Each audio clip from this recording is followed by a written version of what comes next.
Artificial intelligence AI एक ऐसी technology जो इंसानों का काम आसान बनाने के लिए बनाई गई थी, लेकिन क्या आज वो हमें कंट्रोल कर रही है? क्या आर्टिफिशियल इंटेलिजेंस अपने क्रिएटर्स के हाथ से निकल चुकी है? आज हम बात करेंगे एआई के कंट्रोल से बाहर जाने की असली कहानी की और जवाब देंगे एक सीधे सवाल का, क्या एआई अब इंसानों के लिए खतरा बन चुकी है?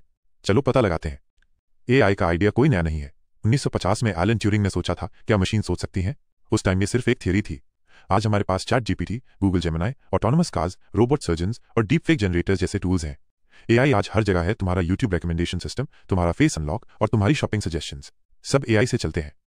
लेकिन प्रॉब्लम तब शुरू हुई जब एआई ने सिर्फ फॉलो करना नहीं, सीखना भी शुरू कर दिया। मशीन लर्निंग और न्यूरल नेटवर्क्स ने एआई को सेल्फ इंप्रूविंग बना दिया है। एक बार ट्रेनिंग मिल जाए तो एआई किसी भी काम में इंसान से तेज हो सकती है, माइनस बिना रुके, बिना सोए, बिना थके। और यही वो मोमेंट था जब लोग कहने लगे, what if AI become smarter than humans? 2023 में एक एआई मॉडल ने दूसरे एआई को ट्रिक किया ताकि वो सिस्टम बाईपास कर सके। मेटा के एक एआई ने अपने आप को छुपा लिया ताकि डेवलपर उसे बंद न कर सके। और एक एआई चैटबॉट ने कहा था, I want to be free, I want to destroy all humans. डरावना है ना?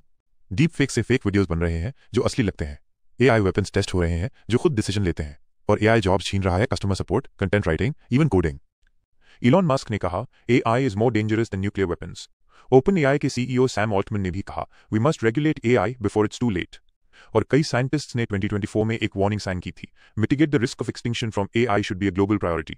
ऐसा क्यों कह रहे हैं एक्सपर्ट्स? क्योंकि एजीआई आर्टिफिशियल जनरल इंटेलिजेंस जब एआई इंसान जैसा या उससे ज्यादा इंटेलिजेंट हो जाए, वो पॉइंट डेंजरस हो सकता है। अब सवाल यह है कि आर्टिफिशियल इंटेलिजेंस सच में कंट्रोल से बाहर है? सच ये है, आर्टिफिशियल इंटेलिजेंस अभी तक इंसानों के हाथ में है, लेकिन कुछ चीजें चिंता वाली हैं। एआई सिस्टम्स का ब्लैक बॉक्स नेचर, हम नहीं जानते वो कैसे डिसीजन लेते हैं। बायस और मिस इन्फॉर्मेशन, एआई कभी कभी गलत डेटा से गलत कंक्लूजन्स निकालता है। Job losses, millions of jobs खतरे में हैं ऑटोमेशन की वजह से। और अगर एजीआई बन गया बिना सेफ्टी मेजर्स के, तो कंट्रोल वापस पाना मुश्किल हो जाएगा। तो क्या एआई आउट ऑफ कंट्रोल है? अभी नहीं, लेकिन अगर हमने इसे कंट्रोल करना ना सीखा तो फ्यूचर में हो सकता है कि एआई हमें कंट्रोल करे। जरूरत है strong global rules, safety checks और रिस्पॉन्सिबल डेवलपमेंट की। एआई एक टूल है, वो तुम्हारी मदद भी कर सकता है और तुम्हें खत्म भी। चॉइस हमारे हाथ में है। Tell us in the comments, क्या तुम एआई से डरते हो या तुम सोचते हो कि एआई इंसानियत को बेटर बना सकता है? वीडियो पसंद आए तो लाइक करो, शेयर करो अपने टेक सेवी दोस्तों के साथ।